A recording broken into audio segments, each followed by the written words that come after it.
Alors voilà, je m'appelle Julien. Nous, on est installés à Montréal. Ça fait un bout de temps que Gaël me parle du chemin. Avec le COVID, ça a retardé notre départ. Mais on a toujours, tous les deux, fait un retour aux études. Moi, je viens de terminer des études en lutherie. On est des amoureux de la nature, on aime la randonnée et moi, j'aime bien les vieilles pierres aussi. Donc, c'était tout naturel pour nous de faire le chemin. C'était vraiment un bon temps pour nous pour le faire. C'est les rencontres et tout ça qui nous surprennent pendant le chemin. Il y a vraiment une magie. C'est une très belle expérience. Et puis moi, ça fait un petit bout de temps que je voulais faire le chemin de Compostelle. J'avais lu un livre à l'époque qui s'appelait Immortelle randonnée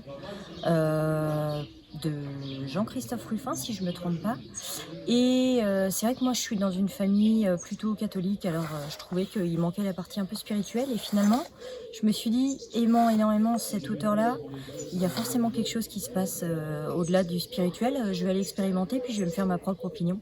Et en fait, je trouve que c'est un doux mélange des deux. On rencontre vraiment des pèlerins et des randonneurs. Moi, je m'identifie peut-être plus comme pèlerine maintenant que randonneuse, parce qu'il s'y passait des choses, je pense, pas mal. Mais c'est ça, ouais, on vit au Québec, on a repris nos études tous les deux, et je pense qu'on arrive à un tronçon de nos vies où le fait d'aller sur le chemin, ça nous révèle un peu à nous-mêmes.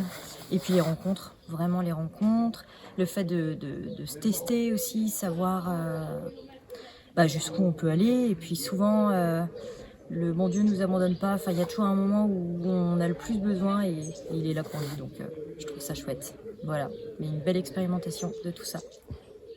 Moi, j'espère que ça va m'éclairer pour le futur dans ma vie. Je pense que c'est un bon temps pour moi. J'ai plusieurs réflexions à faire. J'avais besoin de me retrouver, de prendre un recul. Je pense que c'était surtout ça, de prendre un recul, de pouvoir repartir un peu à zéro. Pas sans nécessairement repartir à zéro, c'est pas d'arrêter ce que je faisais, mais juste d'avoir un recul puis de réfléchir pour le futur. Et moi, je suis plutôt satisfaite pour le moment de ce que j'ai trouvé. Je trouve qu'on rencontre vraiment des gens incroyables. Donc pour le moment, je suis vraiment contente de ce que je trouve sur le chemin. Honnêtement, j'ai très envie qu'on arrive à se rendre jusqu'à Saint-Jacques. On a une date butoir en fait le 25 septembre. Et c'est un peu dommage parce que c'est un seul jour, après on était libre. C'est ça, donc peut-être l'attente que j'aurais, c'est arrêter de se mettre la pression puis vivre. On y arrivera à Saint-Jacques, ça c'est sûr. Après, il va peut-être y avoir des petites variantes, mais on devrait y arriver, je pense. Nous, on est parti du Puy et au moment où on est parti, c'était compliqué de trouver des gîtes. Les gîtes étaient vraiment sollicités. Donc, on s'est dit, c'était pas prévu au départ de voyager avec la tente, mais on s'est dit que ce serait peut-être une bonne idée finalement pour pouvoir se dépanner. Et puis, on regardait, je sais qu'il y a un décathlon au Puy, il n'y avait plus de tente, c'était compliqué. Ah ouais, Et puis, vraiment. on a été dans un gîte au Puy, on a fini par trouver une petite place. Et puis, la dame du gîte nous a gentiment dit qu'il y avait un pèlerin qui avait laissé une tente.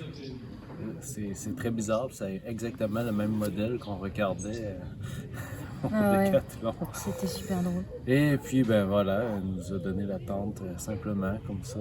Puis on avait tout, on avait le matelas, on avait la tente, et il y avait même un recouvre-sac, et on a dit ah non c'est bon on le prend pas, sauf qu'il flotte, et je me dis gros clin d'œil, c'est pas grave, on en a racheté un, mais je suis quasi sûre qu'il aurait marché sur ton...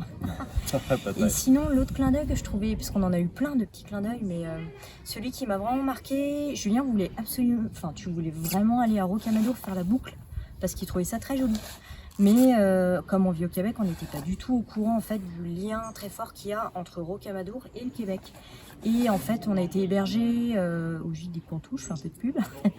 Et il y a une religieuse qui me dit mais t'es quand même au courant de ce qui se passe entre le Québec et Rocamadour. Il y a vraiment un lien très fort avec Jacques Cartier.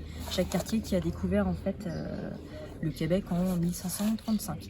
Donc je trouvais que le clin d'œil était vraiment très très fort, très beau, vraiment. 1534, je sais plus, en tout cas dans ces eaux-là, quoi. Voilà. Et puis plein d'autres clins d'œil, plein de gens qu'on rencontre à des bons moments, tout le temps, puis la bienveillance des gens, je trouve. Il était jamais tout seul sur le chemin, je trouvais ça très cucu comme phrase et c'est tellement vrai. Et le Ultreya aussi, je trouvais ça très cucu et c'est tellement, quand tu le chantes, y est quoi. Voilà.